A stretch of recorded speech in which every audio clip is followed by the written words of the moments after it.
Oh, Casey, the anticipation's palpable. You can feel in the room, can't you? You can feel it. It's our second in-person interview, and we made sure to do this one right. 27-year-old Jacksonville, Florida native from the Bowls School. We'll get into that at some point. Drafted in the first round, 2021, 15th overall to the New England Patriots, 2021 Pro Bowler. One of the most skeptical teammates I've had. I was pretty skeptical on the dude when we showed up. We'll talk about that too. Turned into one of the greatest teammates I've ever had. He's an exceptional person. We're hoping that his personality shows. Please welcome to the show, Matthew McCorkle Jones. Oh. Dude, great intro. Appreciate it, buddy. I've got a long list of real good reasons for all the things I've done. And regret is just a memory written on my brow. And there's nothing I can do about it now. I will say this, dude. We have been waiting to get Mac on this show since the inception of it. And I understand. I understand you were in season and you were grinding, and boy, you grinded your ass off. But anytime we can get McCorkle on our pod. Dude, no, thanks for having me, man. Fills my cup. I was excited when I heard Mitch was doing it, and at the time I was like, yeah, let's do it. We'll lock it in. I was backing up, and then next thing you know, I started 8 games. I'm like, Mitch, I might have to move this a little bit. Like, I'm kind of busy, so I appreciate you guys coming out here. Well, dude, listen, that's the one thing about this, sitting in this seat, especially like talking to folks who are playing. Mm-hmm. You have to be hyper diligent on like not impeding on people's. Dude, for sure. You know, and like, especially when you're playing. Yeah. Like the outside world doesn't exist. Right. I never texted people. Right. and like that's my biggest ick, is to kind of throw people off when they're in kind of their zone. When you've done it, you know, right? So, I mean, you were awesome, like, throughout the year, checking in on me in a good way. But I was like, I wanted to do it because, like, I haven't done something like this before, and I want to do it with people I trust, you know, like, show my personality and stuff. So I know you guys personally, and like, what a great like time we're gonna have. So what a beautiful personality to show the world. I'm telling you, when people ask all-time favorite teammates I've had, I'm like, you need to spend some time with Mac Jones. And I promise you, for some reason, dude, there's a visceral reaction when people talk about Mac Jones. Dude, I appreciate it. There's this immense love, or people can't stand you. Why? It's your personality. It's feast or famine in regards to like. I know what you're saying. Like the passion manifests itself in beautiful ways. Dude, yes. It's a great way to word it. So elegant. Like I remember when we first got the Jags at the same time. You're sitting in the locker room, and I remember texting my mom and like people I love. I'm like, fuck, like because I couldn't stand you when I was in Buffalo. Right. Couldn't stand you. And it took 5 minutes to realize I've never been more wrong about someone in my absolutely, dude. No, I appreciate that. And like, but you had this fire. Yeah. Has it always been with you, or is that something that's kind of kindled over time? Like, I assume you were kind of a tyrant. Yeah, absolutely. Yeah, no, that's a great question. And like I'm just so competitive, and I've always been that way. And just growing up, like, sports was my thing. Whatever it was, like, I'm going out there to win. So that was always my thing. And I don't know, I feel like I got rubbed the wrong way a little bit from certain people, but at the end of the day, like, I'm a competitor, and I'm trying to be a teammate and have fun with everybody that I play with. And for whatever reason, that perception might have got twisted a little bit, but I don't know, like, even Kyle Shanahan and I were talking about it the other day. He's like, yeah, like, some of the guys didn't know like what your personality was like, and I'm like, what do you mean? Like, I'm like, I feel like I'm a normal guy.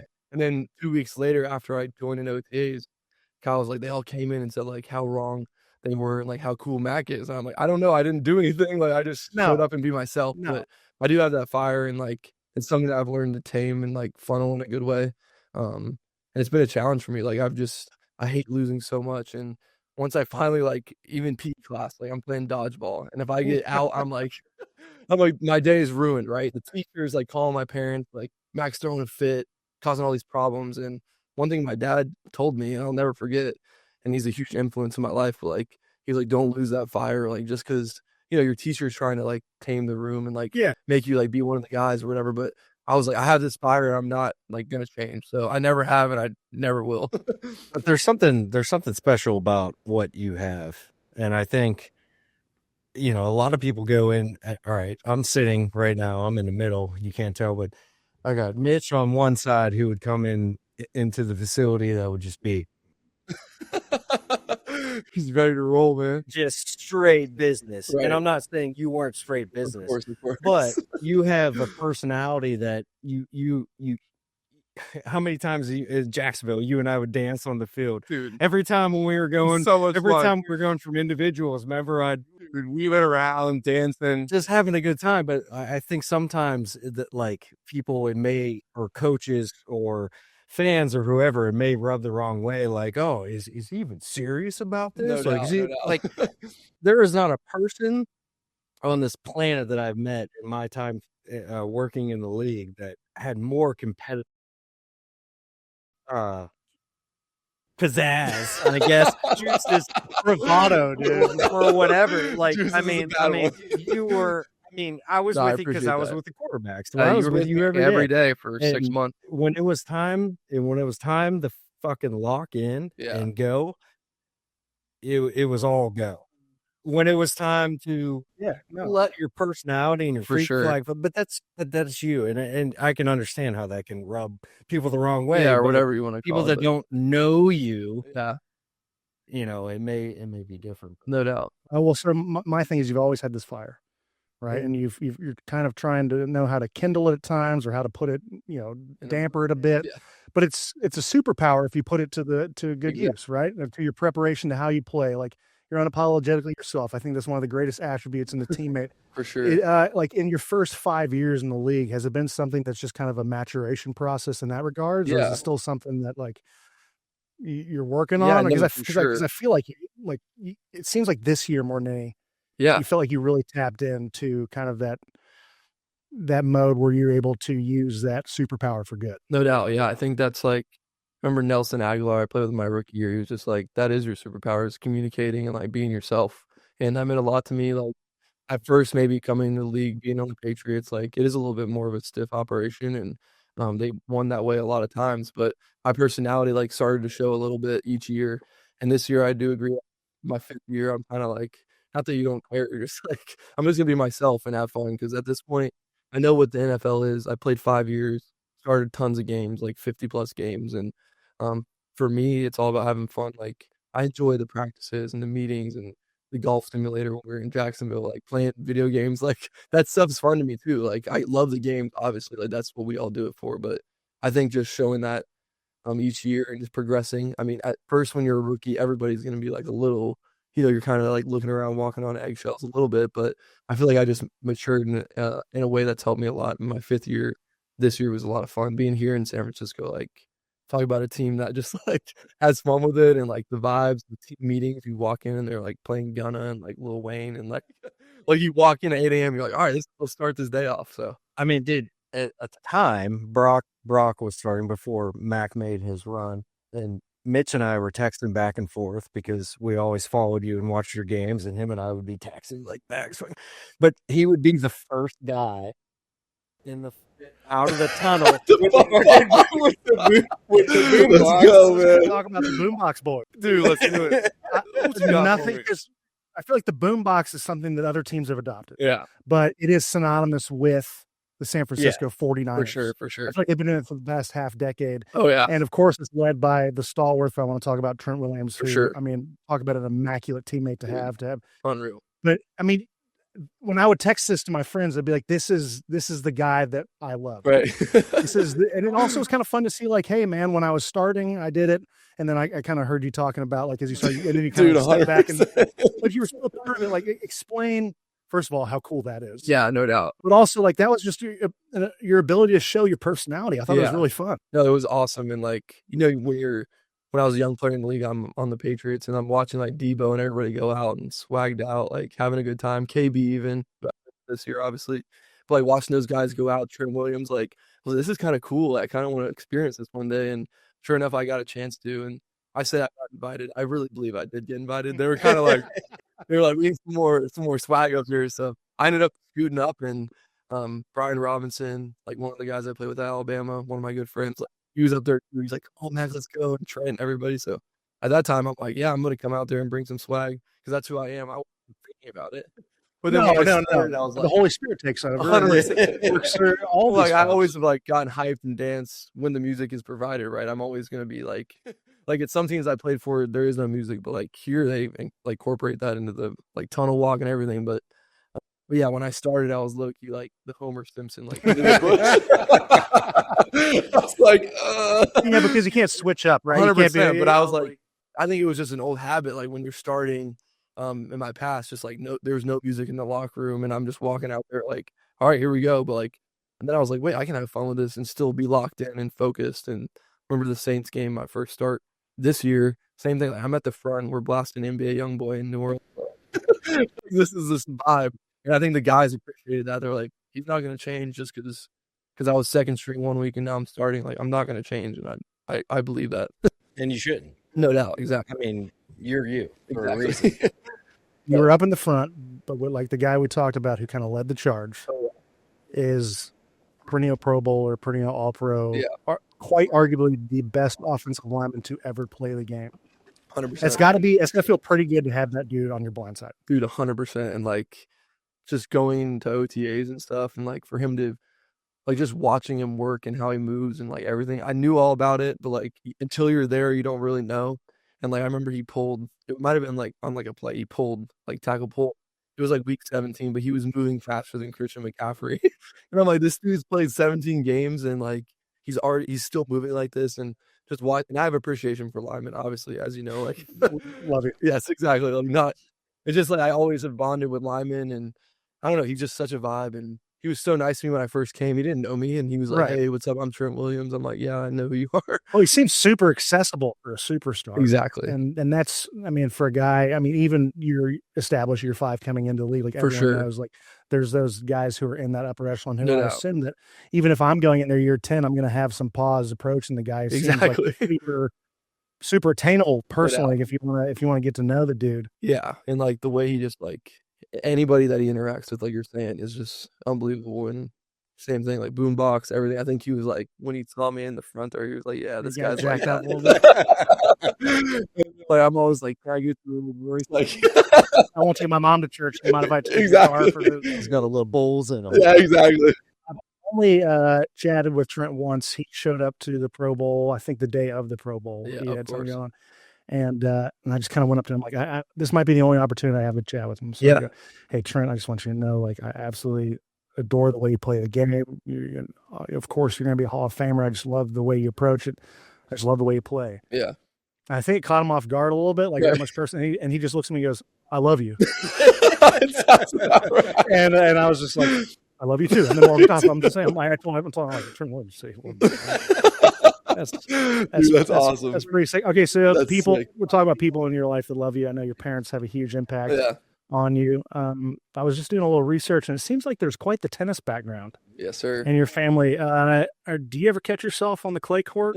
How's A your little bit. backhand? Honestly, like I don't play very often, but my dad will back me up on this. Like my forehand is, I'm not gonna say pro, but it is elite. Like I can go out there right now and hit a good forehand, but it does take me a little bit to get the serve and the backhand. Like that, I'm not worried about that though. Like my forehand is my like, bread and butter. Yeah. exactly. But my dad, like we'll go out and hit every once in a while when I go home or whatever with my sister. And I don't. She play, also played as well. She correct, played yeah, College she played Charleston. in College Charleston. Yeah, There you go. Charleston, This guy's yeah. doing his research over here. Hey, dude, this is a little skimp pod. Yeah, this okay? is legit stuff. No, I, Sometimes it is.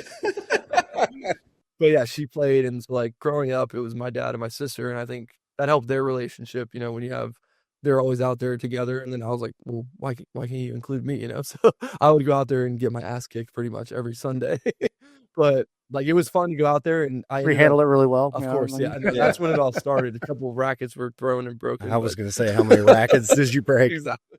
But yeah. it was always fun for our family to go out and like just be together on Sundays or Saturdays. And I still like reference tennis all the time. I think it helped my footwork. I think the mental part of it, like when you're playing singles tennis, like it's you versus the person across from you, and secretly you want to just like that's the mindset you have to have. Like I want to beat this person so bad. So that's Well, I mean, always it's a chess match. 100%. I mean, tennis is With your heart rate at 180 beats per minute. no, we'll say, literally. but- Like, and I played well in like the youth tournaments and stuff, but I just got away from it. And I mean, my dad was a professional tennis player, so he played in some of the Wimbledon qualifiers, and I mean, yeah, he was he did a good, like he was really good, and he played with a lot of legends. So I don't know, it was cool to hear stories about it, and I like the team part. Like football for me. Yeah. Or tennis is just like you versus you kind of, or No you doubt. versus the person across from you. So I'm obviously glad I did what I did, but I also do believe like if people ask me, right, well, what sport would you play if you didn't? I would say tennis, right? That's easy. No easy doubt. default. Well, we're glad you stuck with football. You're a tremendous player. Thank you. You talked about those 8 games you played, and wow, I mean, of course, I have some skin in the game because you're my buddy, but Yeah. objectively, you look at it, you played phenomenal No, I football. appreciate it, dude. And listen, I know this is a topic that you might not want to talk about, but I know that you've had plenty of starting, roles, and you feel like you're a starter in this league. You have this great relationship with Brock, but in your heart, I assume that you feel like you have, if the opportunities presented yourself, either wherever, Sure. you will thrive. Like, how do you balance that right now, especially like where you are contractually? For sure. If this is something you're willing to talk about, Yeah, I think no, it's just definitely. super interesting. Yeah, I know. I mean, like I signed a 2-year deal here, and I've absolutely loved it. So like I got that joy back that I was looking for. I want to talk about that. Yeah. Yeah. And like I talked about the PhD in football. Like, I truly believe that I got that this year. Things I didn't maybe thought I knew, but I didn't know yet. And Kyle helped me find that. So I'm looking forward to doing it again next year. But as you know, like it's a business, and Totally. they have to make a business decision, and I have to too. And I love the 49ers. So like if I'm here, I'm gonna be happy. And if Absolutely. something happens, like we know what I can do. I proved that this year. And when I've had the right situation, I feel like I've proved that. So I'm excited for it. I mean, it's, as you know, it's a waiting game / unpredictability. Totally. And it might But- not be an exclusively fair question to ask, yeah. because 2 things can be true. You can love where 100%. you are. You adore it. You found that love back in football, but 100%. down the road, like, I have what it takes. Definitely. I showed it. Yeah. Cool. Like, both things can be true, and both things will play out in the right time. You said it. I want to talk about it. Is it just because of Kyle Shanahan, or the fact that you got in your 5th year? Like, you found love in football again. Yeah. Something that might have been fleeting, and you might have been chasing No doubt. for a year or two. Like, that's got to feel amazing. Yeah, no, that to me is worth a lot of money. Without doubt. Just getting that back and like getting back to winning. And I found that like when we were in Jacksonville, I do believe I had fun, even though considering the circumstances, but I was searching for that. And Kyle and I, we just have a great relationship, and he wanted me to be here with him when I was coming out of the draft. And obviously it went different ways, but like that's what it's all about, is like reconnecting with people that either see value in you or whatnot. And I don't know, I just heard stories about him, like Brian Hoyer used to be my backup in New England, and just hearing the stories about Kyle and how he sees the run game and like the pass game and running the team meetings, and it was just interesting. And finally I got to see it this year, and that was just awesome. So if I have to obviously be here, like great, I wouldn't mind staying one more year in football heaven. It seems like that's not a bad thing. Exactly. I mean, who knows what other information you accrue? I feel like, Exactly. especially the quarterback position or any position you play in any sport, you feel like you're accruing information and learning how to play the game until it's over. Exactly. And for me, like there's going to be this arc of, it's just like, wow, I'm physically performing and I'm still learning the quarterback position. I feel like you're going to learn until you die, right? Exactly. Because it's just like nothing is more.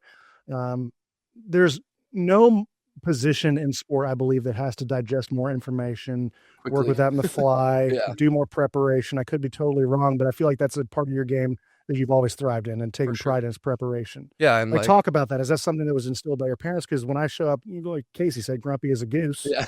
On a Wednesday, my guys are. I know exactly what you mean. My underwear's at my locker. No, you've already been you were just straight business all the time. Totally, and that's no way to live. And Is there a battle going on here? No, absolutely not. No, absolutely not. No, because I've said it 1,000 times, and it's one of my greatest regrets is I wish I'd smiled more playing. Yeah, for sure. You have perspective, and it's a cruel bitch, but you figure it out on the fly, truly. No doubt. But I mean, I would be coming from breakfast. I get in early. I'm finishing breakfast at 7. Max already digested probably an hour's worth of, if it's Wednesday, the base game plan, probably already kind of dipping his toe into the kind of the third down sub. I'm always speaking. So tell us about that installation of that work ethic, and I feel like that's taking you quite a long ways, and it'll continue to take for you sure. Yeah, I mean, my parents are super hard workers. My dad, obviously played, like we talked about, pro tennis, and he's a lawyer. And I don't know, I feel like when I was younger, like he was always there for me in that practice and home, but he was just grinding. Like he would leave at 4 a.m. to go work, and like he was just a grinder. I think that rubbed off on me. And yeah, that's like where I got it from, I think. And my high school coach, who's a legend, Corky Rogers, obviously passed away, RIP to a legend. But he was just the same thing. Like when I would get to school, say I was there early, 7 a.m., like his car, his Tahoe, he had a Tahoe. It was always parked there. If I get to school at 6:30 a.m., it's still there. Like every day I was trying to like inch closer to being earlier. And he was just always there. And I'm like, this guy, like, what does he sleep here? But he would just get there and work. And that's all he ever instilled in the players that he had. And so yeah, both of those people, in my opinion, instilled that in me. And I learned that from a young age. Like if you don't put the work in, you have no chance. If you put the work in, at least gives you a chance. It doesn't mean you're going to be successful, but at least gives you a chance. Gives you an opportunity, right? Exactly. It gives you the bones. Yeah. Case is privy to this because I've talked about it a few times. It's just like what I love about people that I talk to or that I've played with or whatever is just what makes them tick, what fills their cup up, right? I'm sure like professionally there's certain things that make you tick, but off the field philanthropic ventures. Yeah. And something that I always loved seeing you do in the off season was you put on. If Mac Jones could do anything, it's put some shit on, dude. He's dressing up to the nines. And it seems like you have a real soft spot for the disabled community, much I do too with my brother. Like you talk about that and just like your philanthropic things, and are you be doing more of those kind of what am I trying to say? What was they like the catwalk? Oh yeah. So yeah, last year, my mom actually helped me set it up, and it was at North Florida School of Special Education. So one of our dear friends, she has a son, St. John, and he's in the symphony there. And we ended up becoming close friends, and they were like, hey, do you want to do this catwalk yet? And I'd volunteered there before when I was very young. And then being in Jacksonville last year, I got a chance to volunteer again. But they had this modeling thing, and it was a model show. And I was like, fashion show, excuse me. Yeah. And I was like, yeah, I'll do it. Like, that sounds awesome. And well, I used to do modeling at one point. I'm sure you were coming with that. Yeah. But piggyback off that, like, I was like, absolutely. Like, I love working with kids, and especially at North Florida School Special Education, excuse me. Like, they were just amazing kids. And the fashion show to me was just fun, and just going down and like just being with everybody. I don't know. It didn't seem like I was doing anything out of ordinary. Like they're just my friends. And I've done that every stop I've been out, whether it's Jacksonville when I was little or when I came back, Alabama and New England, and then obviously here. So that's a big part of my life is working with everybody. And it was just a lot of fun. Yeah. I just enjoy when folks find their niche in that philanthropic game. And if you can go in there, and I always, when people say like, I don't know if this was more for me or for them, it can be for both, right? Sure. Like it's not, there's no shame in philanthropic work filling your cup. Yeah. And like seeing just the kids and like St. John, my mom's friend's son, like we're just like up there smiling, having a good time. Like to me, that feels anything that all my heart, like it's just so amazing. I'll do that for 5 hours if I have to. No doubt. Well, and the fun thing for me, especially in the special needs community, and I feel like you've mastered this from the interactions I've seen, is that inherently I think most people are good, right? And when people would try to approach my brother when I was young, and they would kind of stammer, or they looked uncomfortable, I took that as like disgust, and it's not. Like I feel like people just being around folks and being yourself for sure plays a huge role in that. Is that something you've always been able to do around special needs folks? Just kind of be yourself, because then that lets their personality show. They want to be treated just like everyone else. Like for sure, yeah. I don't think of it as anything different. I think like when I started at a young age, even going to North Florida School, like when I was at bowls and stuff, I felt like it just like I said, filled my heart and didn't feel like I was doing anything out of the ordinary. Just hanging out with really friends. I still love going to new places and just talking to kids, and they're so knowledgeable about. They're like, in 2019, you threw 3 picks versus Auburn. I'm like, what? How did you remember that? No, about the good stuff. So it's always just like fun to just hear kids and just what they have to say. A lot of them are just so amazing and just so talented in different ways. And St. John, is musically talented, so like that's one of I consider my good friends, and he's in the orchestra, and it's just amazing how everyone's different, but at the same time, they're amazing. Yeah, it's different abilities, not disabilities, is I think the adage that they say, which is I think pretty funky. For sure. Funky cool. Is what I meant to say. Funky cool. Yes. Hey, so we talked about you put your shit on, dude. You dress up to the nines. Sounds like this was instilled at a young age with a child model and acting career. Let's talk about it. Let's talk about it. Dude, everyone always gets me on this one, man. But my sister, so like, when you're a kid, you go to a sports camp and you have a sibling. They're like, all right, you're going with your older brother or younger brother, whatever. Like whether it's baseball or whatever. So I'm always at the sports camps, and my parents were like, hey, that's my sister. She's going to the modeling camp like across the street. I'm like, cool. Then what sports camp am I going to? And they're like, you ain't going to sports camp. So I'm like, shit. I'm like, I gotta go freaking model. So I'm like, Best all right. Zoolander. Dude, literally, like, I'm like 6, whatever, to probably 10. I would go every year, and Miss Mary Ann, like, my mom will see her in the supermarket every once in a while. But it's like, now I'm on the NFL, and she's like, still remembers me. Yeah, you're just like, touch, lose my number. Exactly. Well, I'm not doing any more bookings, okay? Like, I'm done. But it was actually really cool for me, like, and I think it does help being in front of a camera and having that like awkward tension a little bit. Like when you're young, like you're out there walking on the doing runway shows and stuff and doing commercials and all this stuff. Oh, totally. And I mean, my dad worded it to me best. He's like, look, you're gonna go and you get to hang out with chicks all day.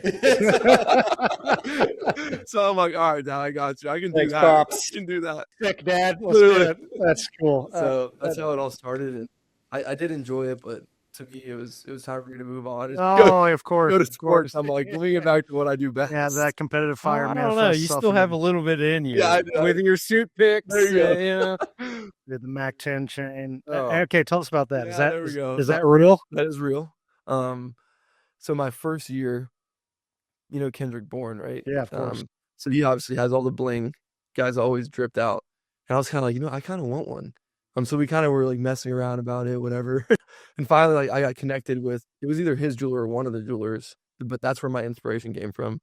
And I was like, yeah, let's do a Mac 10 pendant, like whatever. I'll just try it out. Yeah. And we ended up doing it, and like I got a really good deal on it. So I was like, yeah, sure, we'll make it happen. And I'll wear it around, all that. And then has anyone got you with the diamond? Yeah, I actually ordered one, but I couldn't figure out how to work it. It could be fake. I have no idea. No, it's real. It's real. Yeah, it's real. So you could have gone to Johnny Dang. Are you familiar with Johnny Dang? And I think this is a fun segue to one of the coolest collabs I've ever seen, especially growing up in Austin, Texas. In the early 2000s, we were slapping and banging to anything from Houston. Yep. UGK, Bun B, Mike Jones, Pimp C, Fat Pat, all these guys, right? Seriously, yeah, the Mo City Don. That's a crazy pull right there. All these guys. But you last year did a collab with Mike Jones. Yes, I did. Did you guys actually interact at all, or was it kind of filmed different? Like, what if you did? Please tell me Mike Jones. Dude, it was amazing. It was amazing. Mike Jones is the man. First of all, yes, we talked. It was real. He does still have the number, like the real I'm sure number, the 281. But anyways, we got on Buffalo Wild Jones Wings. bumped low because Mike Jones about to. Yeah, exactly. See, and then I think I played it one time in Jacksonville or something. I brought it up, and Mitch kind of looked at me like, Mike Jones. Oh yeah. And then once they found out, he does. Yes, literally, I do. And once I did that Buffalo Wild Wings little like activation with him, he was great. Like we FaceTimed and hung out on FaceTime. He's like, I'm coming to the games. I guess he like obviously lives in Houston. So, anyways, he's a great guy. Still like keep in contact with him and stuff. And that is so cool. Funny. Yeah, it's so funny. That's it's so cool. Sick. Yeah.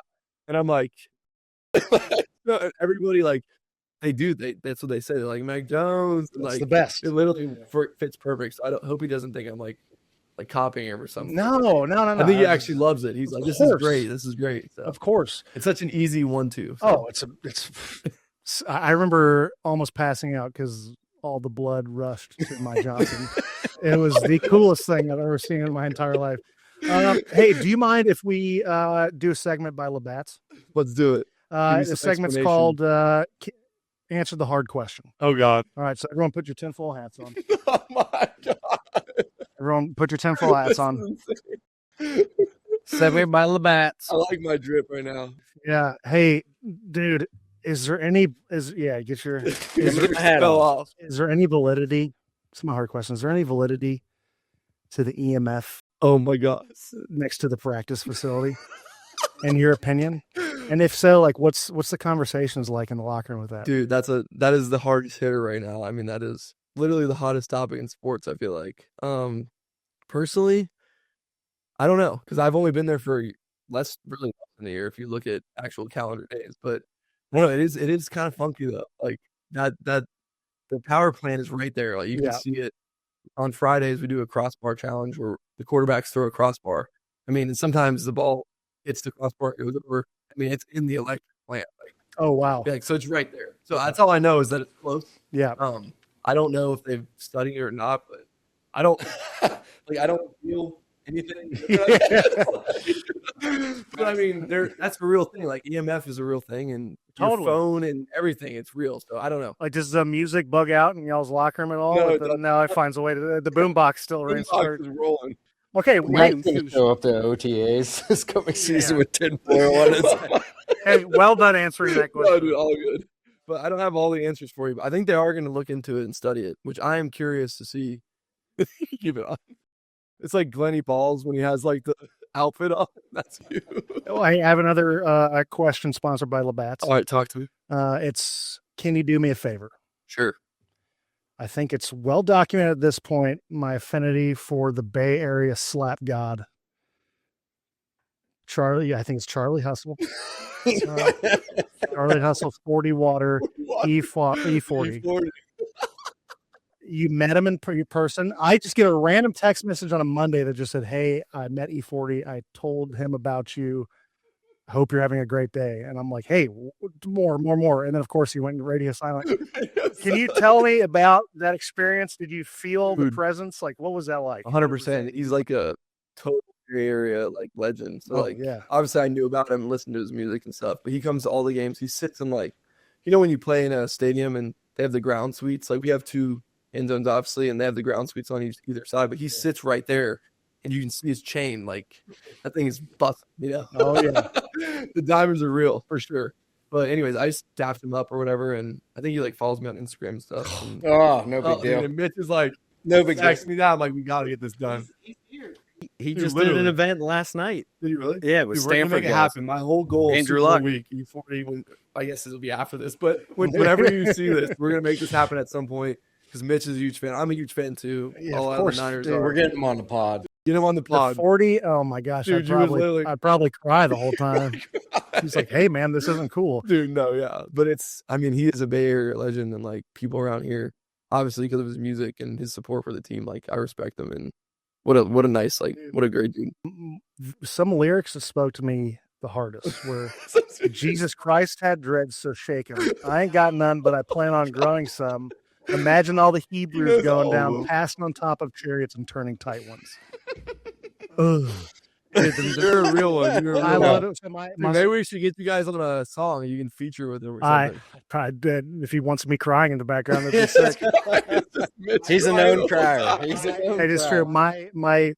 So for some reason, my weird like E40 meetup fantasy would be like me singing the song Choices and him just saying nope and yup the whole Nope, yeah, time. dude, Well, that's the best well, song. I go, of course, I'm gonna have to work around some words, but but I just want to sing the whole song to him because there's just some like there's just so many good Dude, slappers, so good. dude. Yeah, that's funny, dude. And like, honestly, it doesn't surprise me with you. Like, I love him. It's the best. It's the best. Hey, last question before we let you go, and we're gonna grab some dinner and grub out and have some fellowship. We're gonna ask some folks throughout these next few days. We're at Radio Row. What's your unabashful football hot take that you're willing to die on that hill that maybe no one else might? And maybe I'll start off with this. yes, please do. How can you ban a play like the tush push because one team is just so good at it? And maybe I get the fact like you can't, and then now they're trying to say that you can't push, like they're going to make a rule you can't push the offensive player forward. Like, how's an offensive lineman if there's a kind of a mix up 5 or 6 yards down the field where there's a stall? Like, how are you going to tell me I can't go push the pile? You know, my favorite play is goose, dog, Yeah, dude. exactly. To the left. To the left. Mac and I had a good thing. I remember there's one time we looked over. I'm like, don't even look for the play call, dude. Let's just go. We're for going. We're going for Dude, it. if it's And you're third, damn good at it, too. dude, I am. I think my career percentage is above 90 for sure. I'd have to look that up, but I think it's elite, to be honest. And I do think folks should, because they're setting up for it, and it's like, the two folks.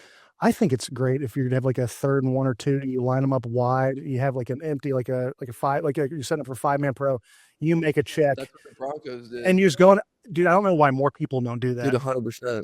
I think that's a very valid question. And did the Broncos at some point in the playoffs, I just remember watching it, they were the same thing, like they were an empty, and then Bo made a mic point, and he was just like, goose, goose. I was like, dude, that's Dude, perfect. it's perfect. And I And was then you- always and then you like, just- why are we bringing all these people to the attack party? the shade. You attack the shade.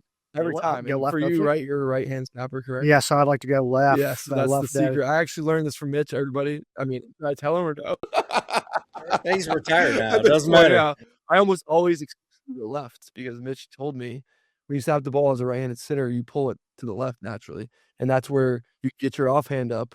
So you're kind of going with the momentum, and so he snaps it and punches. It just feels like you can load because there's really like punching is tough. imagine- you can feel like you can like load that And shoulder. get into it. While Versus with if you're that with your right and you Then- snap then, it and you like, try and if get your then hand if up you're or loading push. on that with the right, it's just this is a half tick, 2-6, Exactly. a half tick long. And like I was like, this guy's full of shit. Like, but I was like, wait, he's actually done this a lot. So let me try it, and we did it. And honestly, like I still do it. Sometimes I'll sneak out to the right just to change. Well, up you the have pace. to, course, dude. of course. I mean, you But- see the Bills. You know, they But kind yeah, of got for the tush push thing, like to me, Well, Josh always goes to the left.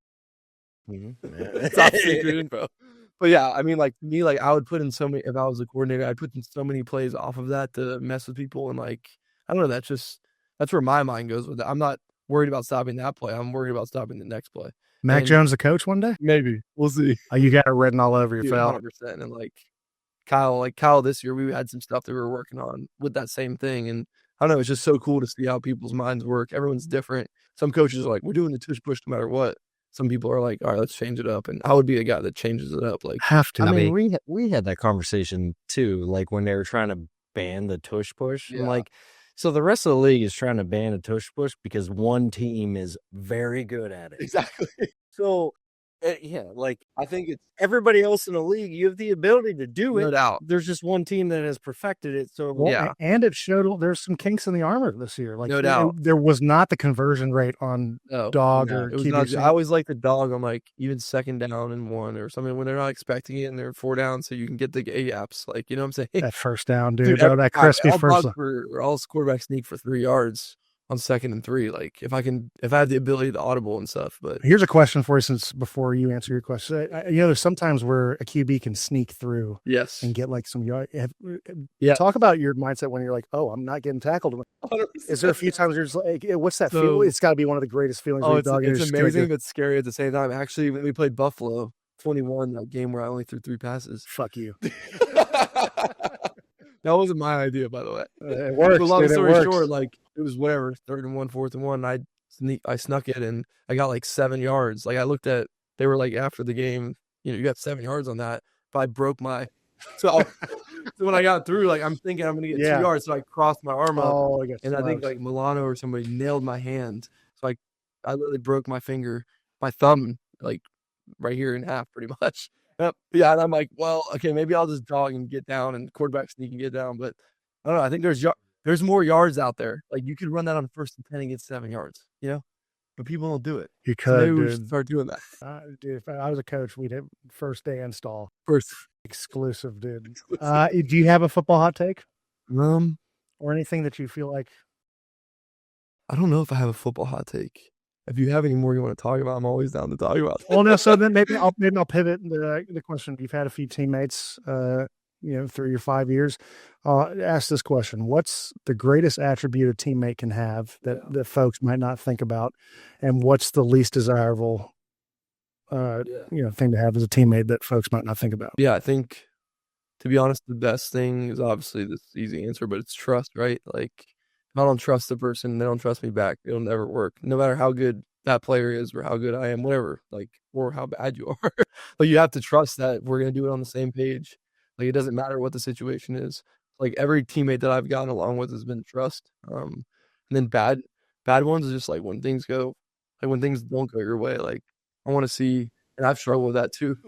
Like, Of course, yeah, like everybody has, but like I want to see what you're going to do in those situations. And I've not mastered, but gotten a lot better at that these past couple of years. It's like, what about when the shit hits the fan? Like, what are you going to do? And I feel like the best teammates, like Trent Williams, for example, like he's not getting caught in the storm. Like he's going through the storm. He's that Buffalo that's like, I'm walking back into the storm. And I just love people like that. Even if you don't win, not that I don't care about winning, but if you don't win and you still put up that fight, no matter what the situation is, you're down 3 scores, you're up 3 scores, it doesn't matter. You want those guys that they don't care about the scoreboard. They're gonna go out there and fight. And So you'd say the worst attribute as a teammate is that rides the emotional roller coaster of a 100%. game. Yeah. Which is hard to do at times. Yeah. Right.